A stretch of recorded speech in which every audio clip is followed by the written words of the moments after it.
Kanjeng Nabi dawuh, besok akan datang satu zaman di mana banyak kaum wanita ketoke nganggo pakaian tapi udo. Lho kok bisa, Bib? Iya. Arep nyontoh bentuk zahire Kanjeng Nabi ora bisa.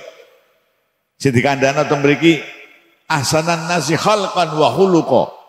Kitab Maulid Tiba disebutkan alifiyul anfi, hidungnya Nabi itu mancung kayak huruf alif. Bibirnya Nabi ini kayak huruf mim. Mim. Masya Allah. Nabi itu diparingi sama Allah kekhususan. Pak, ada 10 khosaisun Nabi. Kita mau niru nggak bisa.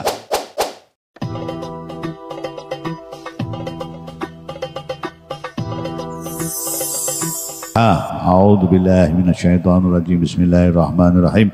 Alhamdulillahi rabbil alamin arrahmanir rahim maliki yaumiddin. Iyyaka na'budu wa iyyaka nasta'in. Ihdinas siratal mustaqim. Siratal ladzina an'amta 'alaihim ghairil maghdubi 'alaihim waladdallin. Amin. Alhamdulillahi rabbil alamin ilahil ma'bud. Wassalatu wassalamu ala sirri ainil wujud wa aslin nuri kulli mawjud. Sayyidina wa maulana Muhammadinil Mahmud wa ala alihi wa sahbihi adada kulli syakiyyin wa mas'ud. Amma ba'du.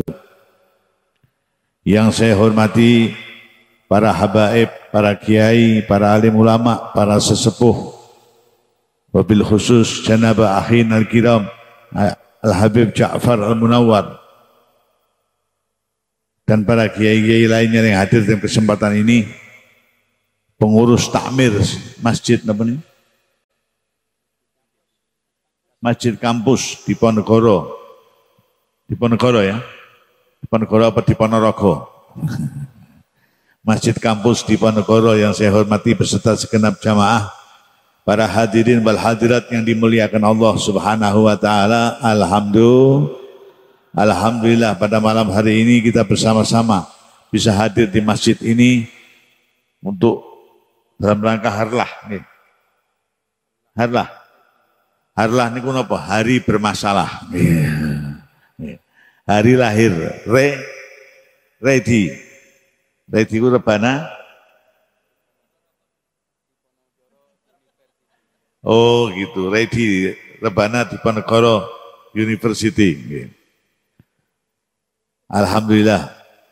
Harlah yang keberapa ini? Ke-11. Alhamdulillah. Mudah-mudahan terus 12, 13, 14, 15 terus. Para hadirin wal hadirat yang dimuliakan Allah Subhanahu wa taala, baru saja kita membaca Maulidin Nabi Muhammad sallallahu alaihi wasallam. Lah kenapa awake dhewe kok sering-sering maca maulud? Kita sering-sering membaca maulud karena dalam maulud ini isinya menceritakan sejarah perjalanannya Kanjeng Nabi Muhammad sallallahu alaihi wasallam. Juga di situ disebutkan sifat-sifatnya Kanjeng Nabi secara global.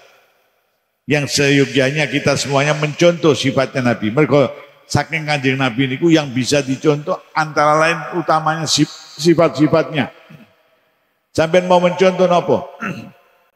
Arab nyontoh bentuk zahire Kanjeng Nabi ora bisa.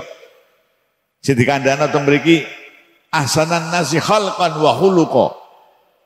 Sebagus-bagus manusia dalam bentuknya, zahirnya, fisiknya, wa khuluqa, dan urusan jerone. Shallu ala Nabi. Lalu ala Nabi. Jadi kita ini ada khalqan, ada khuluqa. Khalqan niku kelongsongane. Khalqan niku napa? Cara HP niki anu.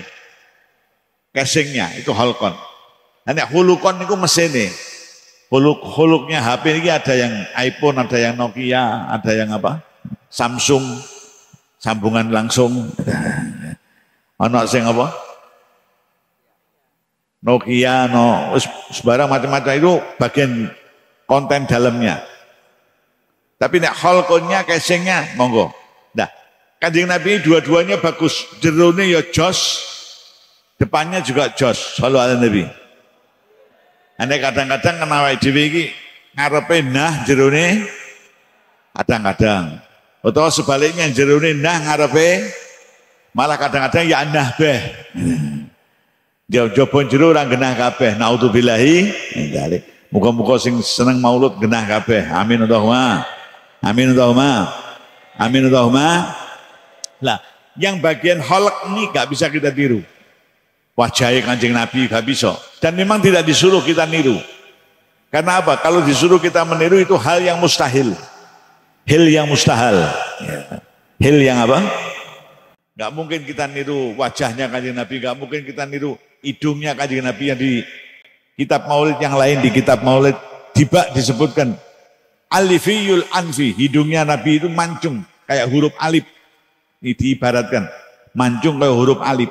Kita kon nyontoh kaya ngono ya ora iso wong iramu kaya lamalip kok. Nggih, sampean kaya apa? Lamalip melengkung, ngamblek sisan. Gitu Bang nggih. Disifatkan di situ bibirnya Kanjeng Nabi ini mimiul fami, mim. Huruf mim set. Mim set. Masya Allah. Ini bahasa puisi. Syekh Abdurrahman Ad-Dibai menggambarkan bibirnya Nabi ini kayak huruf mim. Mim. Mim. Masya Allah. Lah bibir sampean kalau domah ngono. Wis domah tanwin. Ya, kita suruh meniru itunya enggak bisa. Kenapa? Karena hal yang sifatnya kelongsongan niki wau Allah yang menentukan sejak di dalam kandungan ibu. Huwallazi yusawwirukum fil arhami kaifa yasha. Dialah Allah yang membentukkan bentukmu ketika kau berada di dalam rahim ibumu kaifa yasha menurut kehendak Allah Subhanahu wa ta'ala. Bukan menurut kehendak bapaknya, bukan menurut kehendak ibunya, orang menurut kehendak neneknya. Kenapa? Kalau menurut kehendak bapak, ibu, nenek gak jadi-jadi bayi ini. Bapaknya kepengen anaknya kayak Messi, siapa? Anaknya kayak siapa? Pemain bola itu siapa? Messi ya? Aku yang ngerti iki ya. Terus ibunya kepengen anaknya itu kayak siapa? Mbahnya kepengen kayak siapa? Orang lahir-lahir. Nanti kalau malaikat ditanya, loh, iki semaya lahir, kok enggak metu-metu? Belum ada konsensus. Maknya jaluk ini, bapaknya jaluk ini, mboknya jaluk ini. Belum ada apa? Konsensus. Lahir. Nah, tapi yang menentukan Allah, kaifa yasha, menurut kehendak Allah Subhanahu. Makanya kadang-kadang terjadi, maknya yu ayu, bapak ini bagus, anaknya elek-elek. Ana apa? Ana apa? Maknya ayu, bapak ini bagus, anaknya apa? Kadang makni ayu, bapak ini biasa baik, anaknya ayu-ayu bagus-bagus. Ana apa?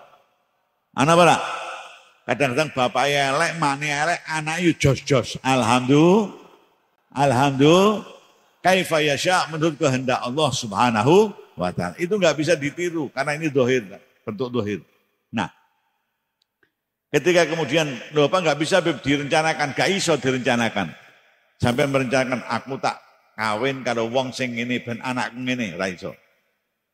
Pernah ada cerita satu hari ratu kecantikan. Anda bisa bayangkan ratu kecantikan ki ayune kaya apa? Wayu sikile wae kiwa kabeh. Sikile apa? Itu kalau minum kopi kelihatan hitam lewat. Ora kaya kowe gulumu mbek kopine padha. Iku apa? Ratu kecantikan. Ratu kecantikan itu bilang, waktu itu mendatangi Einstein. Einstein ini seorang jenius. Ya, tapi rupanya elek. Pinter tapi rupanya elek. Nah, kita ratu kecantikan itu cantik. Tapi goblok.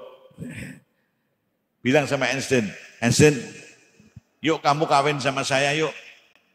Jadi Einstein, loh ngapain kamu kok tiba-tiba ngajak saya kawin? Loh kamu ini gimana?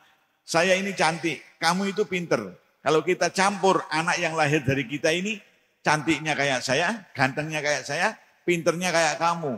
Oh ngono, jadi Einstein. Lah yo nek ngono. Lah nek le ngudek campuran ki ora pas. Mengko lahir iki gobloke kaya kowe eleke kaya aku piye sesel. Ya nabeh malahan.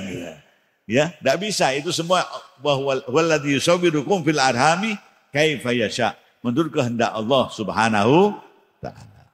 Nah, lalu yang bisa kita tiru apa? Yang bisa kita tiru dari Kanjeng Nabi adalah bagian khuluknya, akhlaknya Nabi Shallallahu Alaihi Wasallam. Akhlak ini khuluk mendorong al-khalq. Ada dorongan dari al-khalq untuk berbuat. Didorong, oh iki jukuan. Nah, dorongan ini al-khalq mewujudkan, ambil. Nah, ini akhlak. Mengambil ini akhlak. Ada tamu, ada dorongan. Hormatan tamu itu.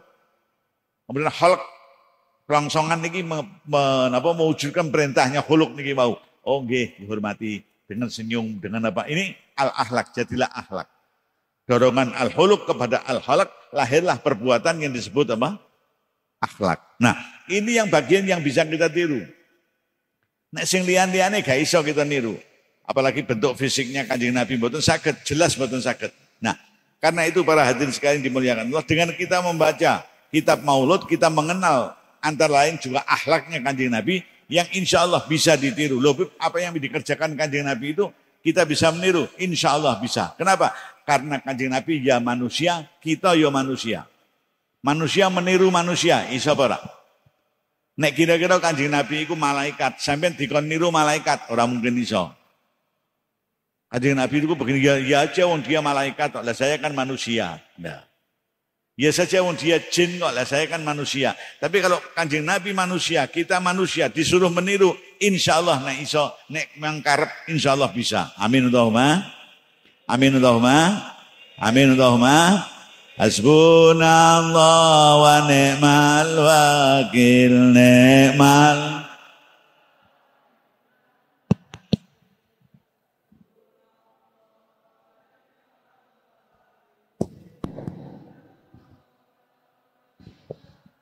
Das, lho kok enak iki. Kadang-kadang ngono, sing kanggo pembicara malah sing ora enak, kadang-kadang. Gak nah. Apa? Gak nah. Nah, sampai mana tadi? Hah? Sampai apa? Hasbunallah. Nah, para hadirin sekalian dimuliakan Allah Subhanahu wa taala, ada bagian-bagian Kanjeng Nabi ini yang nggak bisa kita tiru. Di antaranya apa? Yaitu tadi. Bagian yang nggak bisa kita tiru al-khalaq, bentuk lahirnya. Bagian lagi yang nggak bisa kita tiru kekhususannya Nabi. Nabi itu diparingi sama Allah kekhususan. Apa? Ada 10 khosaisun Nabi. Kita mau niru nggak bisa. Antara lain, Kanjeng Nabi itu kalau melihat yang di belakang, cetau welo-welo kayak sing nang ngarep. Sallu ala Nabi. Sallu ala Nabi. Dan kita melihat yang di belakang yang melingok atau pakai spion. Gini apa nggih? Gini apa nggih? Kanjeng Nabi enggak pakai spion, orang nganggo melingok, cedhak welo-welo seperti melihat yang di depan. Shallallahu alaihi Nabi. Apa meneh? Kanjeng Nabi ini kalau lewat enggak ada bayangannya. Loh kok enggak ada bayangannya, Beb? Nggih. Sifat Kanjeng Nabi itu kalau lewat tidak ada bayangan, walaupun di bawah sinar matahari enggak ada bayangannya. Lah kenapa? Ya di antaranya karena Kanjeng Nabi ini mahfufun bin nur, diliputi oleh cahaya. Cahaya kena cahaya, ya ora bakal ngetokke bayangan. Wong jeruk kok makan jeruk, enggak mungkin kan. Ngene Bang nggih. Nah itu aja sekarang terbukti. Kadang-kadang ada orang-orang yang soleh, yang banyak berzikir, banyak berbuat yang baik. Tubuhnya ini bercahaya. Itu bawa foto ora iso, itu ada. Anda mungkin pernah ngalami, pernah dengar cerita ono Mbah Yai kae di foto enggak bisa. Sekarang terbukti tekan di zaman yang baru ini, kita masuk di zaman handphone ini terbukti. Kalau kamu mau foto di jendela yang ada cahaya, backlight apa istilahnya? Apa? Backlight loh, karena belakangnya ada cahaya mbok foto, ora iso. Loh, nyatanya yonten terbukti. Maka insya Allah yang menyangkut Kanjeng Nabi itu meskipun sekarang kayaknya di luar jangkauan akal, nanti satu saat akan terbukti. Amin Allahumma. Amin Allahumma. Amin Allahumma. Nah para hadirin sekalian dimuliakan Allah, antara khosaisun Nabi itu tidak mengeluarkan bayangan walaupun lewat di bawah cahaya. Dan Kanjeng Nabi ini keringatnya juga berbau wangi. Sallu ala Nabi. Sallu ala Nabi. Dan Kanjeng Nabi ini tidak pernah dipencloki laler, ora tahu, ora kaya kowe. Laler ijo malahan. Nek mubeng muni ngong plek. Ana apa ora? Wadah ketok. Nah, Kanjeng Nabi enggak pernah dipencoki laler babar belas. Ini enggak bisa kita tiru yang demikian. Kamu kok kepengen enggak dipencoki laler ya kowe nganggo autan. Autan awakmu kebak autan baru enggak dipencoki laler. Gini apa nggih? Kanjeng Nabi enggak otomatis diberi oleh Allah sebagai khasais, kekhususan Nabi sallallahu alaihi wasallam. Ini dalam soal yang lain. Khususnya Nabi apa? Khususnya Nabi itu dimakamkan di tempat di mana beliau wafat. Beliau wafat di sini, ya makamnya di sini. Jadi kalau nanti sampean ziarah ke Madinah, amin. Kowe didongake kaji, dongake umrah ngene. Engko nek sampean ziarah Kanjeng Nabi, ya ngono. Kalau didoakan yang baik-baik, yang cepat amin. Kowe nek kaji sampean amin. Aja wong kaya aku kok kaji, ora mungkin. Akhirnya mandi ucapanmu ora mungkin tenan. Makanya nek sampean ziarah ndi anggere amin. Ziarah bergoto. Makanya nek sampean ziarah Kanjeng Nabi ada bolongan itu. 3 itu, satu pas mengarah ke makamnya Kanjeng Nabi, yang satu mengarah ke makamnya Sayyidina Abu Bakar Siddiq, yang satu ke makamnya Sayyidina Umar Ibnul Khattab. Itu sampai ke arah Kanjeng Nabi itu pas kamarnya Kanjeng Nabi. Dan di situ beliau sedo. Beliau sedo di kamarnya itu. Kamar tempat hidup berumah tangga dengan Siti Aisyah. Kamar tempat Kanjeng Nabi hidup berumah tangga dengan Siti Aisyah. Di situ beliau sedo. Maka di situ beliau dimakamkan. Shallallahu alaihi Nabi. Lah ini gak bisa kalian tiru. Kita mati ya gawa teng kuburan, kubur secara umum manusia. Ini ditiru manusia, saake ahli waris. Pemakne mati nang ruang nang pawon, kubur pawon. Bapake mati ruang tamu, kubur ruang tamu. Mbak Yuni teng kamar, kubur kamar. Lah omahmu isine kuburan. Ya nah. Gitu Bang. Nah, maka ada bagian-bagian Kanjeng Nabi yang bisa kita tiru, ada yang tidak bisa kita tiru. Alhamdulillah. Shallu ala Nabi. Shallu ala Nabi.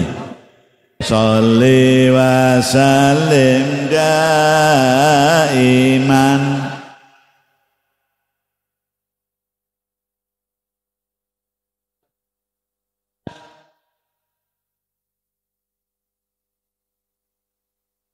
Wal ali wal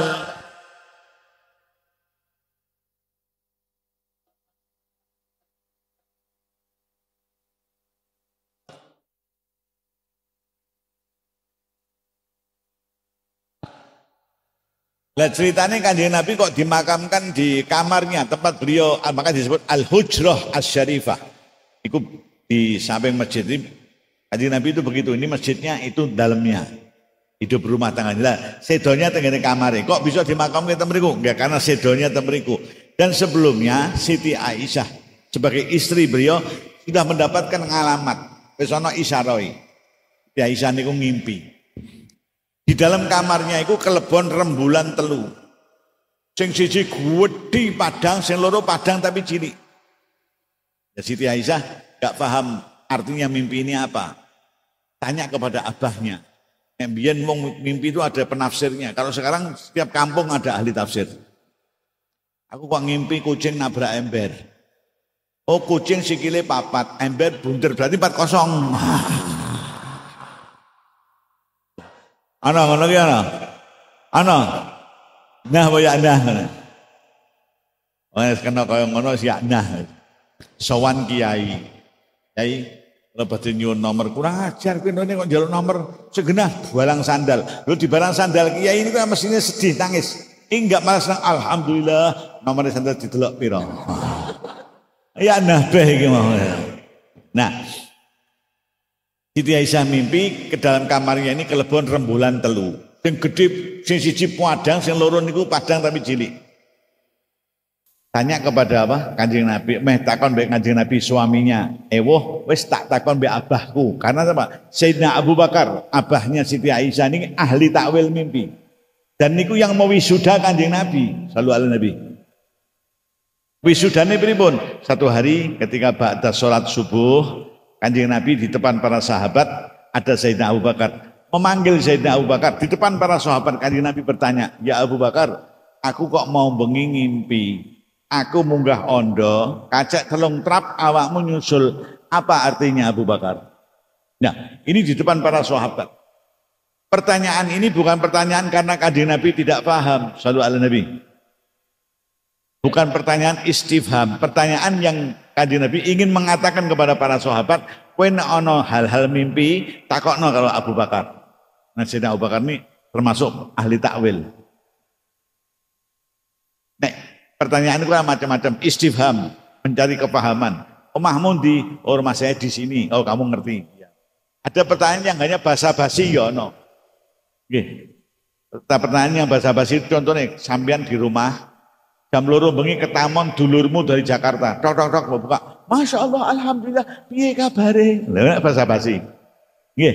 Ngomong teko Jakarta iso teko bengi-bengi kok piye kabare? Nek dijawab, yo sehat toh.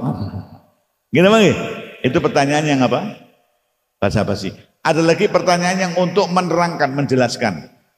Guru atau dosen mau memberikan keterangan, memberikan pelajaran kuliah, dimulai dibuka dengan pertanyaan, kemudian diuraikan jawabannya sampai mahasiswanya paham. Alhamdulillah. Pertanyaannya Kanjeng Nabi tentang mimpinya kepada Sayyidina Abu Bakar bukan karena mencari kefahaman. Kanjeng Nabi tidak paham, enggak. Tapi ingin menyatakan kepada para sahabat yang ada di situ, Abu Bakar ini ahli takwil. Jadi nek kowe ngono aku gak ono urusan sing angel-angel takwil takokno Abu Bakar. Jawab oleh Sayyidina Abu Bakar, ya Rasulullah, nangis Sayyidina Abu Bakar. Semua yang saya dapat ini saya dapat dari panjenengan, berkahnya panjenengan. Kok panjenengan tanya kepada saya? Enggak Abu Bakar, asal kamu jawab. Kalau saya salah dibenarkan ya Rasulullah. Nggih. Sampeyan munggah ondo, kacek 3 trap saya nyusul. Nggih, insyaallah. Maknanya jenengan sedo riyin terpaut 3 tahun saya nyusul sedo. Masya Allah. Itu dia begitu kira-kira takwilnya. Sayyidina Abu Bakar niku ahli takwil. Lah takwil niku pripun? Takwil niku nggih ngono kuwi. Contoh takwil niki contoh. Contoh ini nanti sampai bisa paham.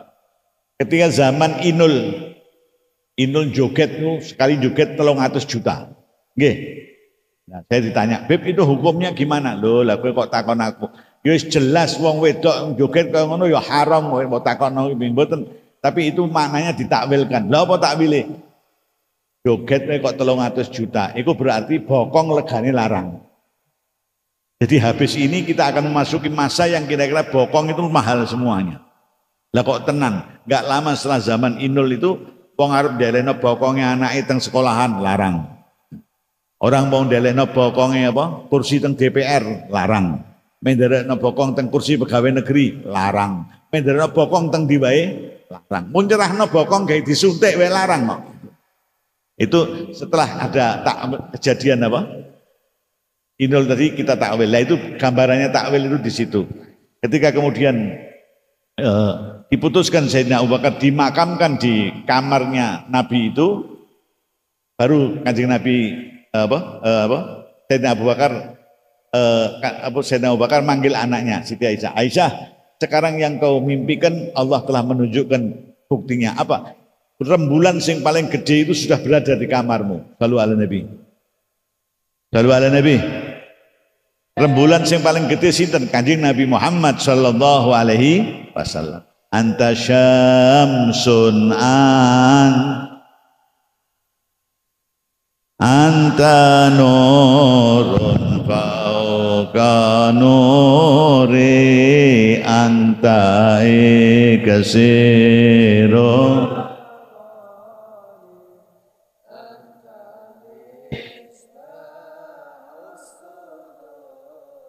Nah ini gambaran bahwa rembulan yang paling besar itu anta syamsun, anta badrun. Sudah masuk ke dalam kamar mula. Siti Aisyah bertanya, "Bah, yang dua itu siapa?" Ya nanti ada kumpul. Siapa yang nggak kepengen dimakamkan di sampingnya Nabi Sallallahu Alaihi saben dino sing ziarah, Masya Allah. Sampai nanti kalau ke Madinah. Sekarang ini untuk ziarah Kanjeng Nabi, ku antri. Ngangge tarsih tasreh nganggo apa kowe diundang sik 30 orang 40 orang satu grup maju berapa menit grup maju lagi Masya Allah iku antrine wis setengah dino selalu ala Nabi dan semuanya ke situ uluk salam kepada Kanjeng Nabi. Lah kira-kira sampean ibaratnya melempar minyak wangi nang ngene makame Kanjeng Nabi ya sing nang sebelah Kanjeng Nabi ya melu katut mambu wangi. Alhamdulillah. Lah, semua orang kepengen mendekat ke situ. Ketika mudah-mudahan saya 3 tahun kemudian Sayyidina Abu Bakar sedo dimakamkan di situ. Kemudian Sayyidina Umar sedo dimakamkan di situ. Wes sampai hari ini ke dalam kamar itu hanya ada 3 sesuai mimpinya Siti Aisyah. Kanjeng Nabi rembulan yang paling besar, Sayyidina Abu Bakar rembulan kecil, Sayyidina Umar rembulan yang kecil. Shallu ala Nabi. Shallu ala Nabi. Nah, oleh karena itu para hadirin sekalian dimuliakan Allah Subhanahu wa taala, ini gambaran makamnya Kanjeng Nabi sallallahu alaihi wasallam. Nah, setelah Kanjeng Nabi dimakamkan di situ, Siti Aisyah kemana? Itu kan tadi kamar tempat tinggalnya Siti Aisyah, berumah tangga dengan Nabi. Bariku Kanjeng Nabi Siti Aisyah itu balik ke rumah abahnya, Sayyidina Abu Bakar Siddiq. Balik ke rumah abahnya, tapi Siti Aisyah ziarah, mboten kok ora ziarah kepada Kanjeng Nabi itu ziarah. Ini gambaran bahwa dulu Siti Aisyah juga ziarah, dan Kanjeng Nabi juga pernah memanggil sahabat Bilal dipanggil untuk datang berziarah. Shallallahu alaihi Nabi. Jadi apa yang diajarkan oleh para ulama untuk kita berziarah nggak ada salahnya, bener. Alhamdulillah, Siti Aisyah setiap hari itu datang. Karena merasa datang, tapi kalau keluar ngangge pakaian nggih komplit. Pakaian kaya nek wong wedok iku metu arep ketemu wong akeh niku termasuk wong lanang yang enggak muhrim, pakaiannya tertutup. Tapi begitu masuk ke dalam makamnya, ke Nabi itu dalam rumahnya, karena itu rumahnya sendiri. Bajunya ini dicopot, cendelke, kudungnya cendelke, ziarah Kanjeng Nabi. Begitu seterusnya. Ketika Sayyidina Abu Bakar dimakamkan di situ, Siti Aisyah juga berziarah, masih begitu, nganggo pakaian tertutup sampai masuk kamar dibuka. Ketika Sayyidina Umar dimakamkan di situ, mulai Siti Aisyah dari mulai rumah pakai pakaian tertutup sampai berziarah. Lah sing derekno iki takon, "Loh, dulu sampean kalau ziarah, jenengan kalau ziarah itu masuk kamar kendal ke pakaian lagi, kok saiki kok mboten?" "Lho, lah sampean ku pripun? Dulu yang dimakamkan di situ suami saya. Setelah itu abah saya. Setelah itu Umar bin Khattab wong liya. Aku ya isin nganggo pakaian sing terbuka." Masya Allah. Ini akhlaknya Siti apa? Siti Aisyah radhiyallahu taala anha. Nganggo pakaian yang auratnya terbuka niku isin, malu. Oleh karena itu jadi contoh buat kita semuanya, dan ini bukti bahwa orang yang berziarah itu sing mbok ziarah iki ngerti. Ini bukti. Lah kenapa? Kalau nggak ngerti Siti Aisyah nggak malu. Gini bang, gini bang. Kalau yang kau ziarah itu karena sudah mati nggak ngerti, Siti Aisyah nggak malu pakai pakaian seperti ketika berziarah abahnya dan berziarah Kanjeng Nabi. Tapi ketika ada Umar ibn Khattab, pakaiannya tertutup, boten dicentel ke kelambine. Loh kenapa? Karena ada Umar ibn Khattab, dia malu membuka auratnya. Shallallahu alaihi Nabi. Tuh niki akhlaknya Siti Aisyah, dan seyogyanya para ibu-ibu, mbak-mbak niku ya kurang lebihnya kayak demikian. Amin Allahumma. Amin Allahumma. Kalau membuka bagian-bagian auratnya niku malu di hadapan yang bukan muhrimnya. Amin Allahumma. Amin Allahumma. Dan wong wedok itu dijaga tenanan oleh agama. Sudah berpakaian yang menutup aurat, itu masih ditambahi meneh. Besok akan datang satu zaman di mana banyak kaum wanita ketoke nganggo pakaian tapi udo, ketoke udo tapi nganggo pakaian tapi udo tapi nganggo pakaian tapi udo tapi nganggo bolak-balik terus lah. Kanjeng Nabi dawuh besok akan datang satu zaman di mana banyak kaum wanita ketoke nganggo pakaian tapi udo. Lu kok bisa, Bib? Iya. Kanjeng Nabi yang dawuh pasti benernya. Nganggo pakaian tapi udo bentuknya bagaimana? Bentuknya diantaranya kamu sudah pakai pakaian yang nutup aurat, wis nutup aurat. Tapi bahan yang kau gunakan tipis-tipis sehingga sampai jeroane ketok. Iku padha kalian apa? Udo. Ngene mangke? Ada apa enggak kira-kira? Ana apa enggak? Iki teko apa enggak kira-kira? Nek teko ngadeko nak ndelok. Ngene mangke? Ada lagi bentuknya bukan bahannya yang tipis-tipis. Kaose kandel, celanane kandel, klambine tapi ngapret. Ana apa? Nah, ini juga nganggo pakaian tapi udo. Kenapa? Karena wong wedok nganggo pakaian yang ngapret-ngapret, Masya Allah. Tikungan-tikungan ini ketok kabeh. Munggah medhot sithik munggah gila nih. Gini bang. Nah, oleh karena itu ayo kita pakai aurat, jaga auratnya. Sudah tertutup napa? Aurat masih dikonoto Bahannya jangan yang tipis-tipis sehingga sampai apa? Kelihatan. Kenapa? Karena dalam hubungan wanita dan pria itu nek ono apa-apa yang tidak baik, sing rugi iki sing lanang apa sing wedok? Wedok raimu ki mbok rusak. Nggih. Rusak kuwi bijine 100. Nek wong wedok begitu rusak hancur. Naudzubillahi min dzalik. Oleh karena itu, ayo kita bersama-sama saling menjaga diri. Amin Allahumma. Amin Allahumma. Berpakaian sing genah, ya insyaallah pergaulan yang genah, insyaallah mangke tukule nggih apa? Genah. Amin Allahumma. Amin Allahumma. Nah, kembali kepada tadi cerita Nabi Shallallahu Alaihi Wasallam. Kemudian apa? Mimpinnya Siti Aisyah itu nggak bisa kita tiru. Kita meninggal di Semarang, sampean wong Jakarta. Malah kalau kita rada ribet. Sampean wong terkenal. Setelah kuliah di Undip, sampean jadi orang terkenal. Amin. Amin. Hebat. Amin. Jadi pejabat di Jakarta. Ya. Meninggal. Saka Jakarta tumpaknya pesawat lunga Semarang. Saka Semarang tengok omahmu numpak mobil. Saka omahmu tengok masjid. Saka masjid tengok kuburan. Wah, piknik. Wis mati kok isih apa? Nah, ini manusia. Tapi kalau Nabi enggak, begitu wafat, loh, Anda bisa bayangkan. Seandainya Nabi ini digendong wong akeh dari rumah ke kuburan, kono apa sing nglayat? Susuan, wah. Pernah teman saya itu ngelayat, ada seorang ulama sedo.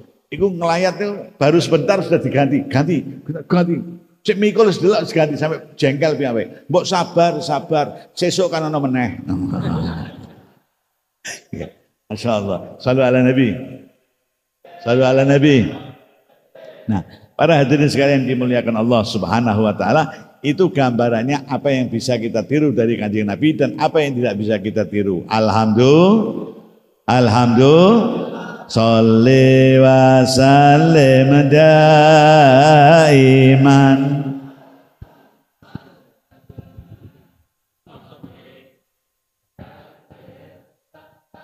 iman ala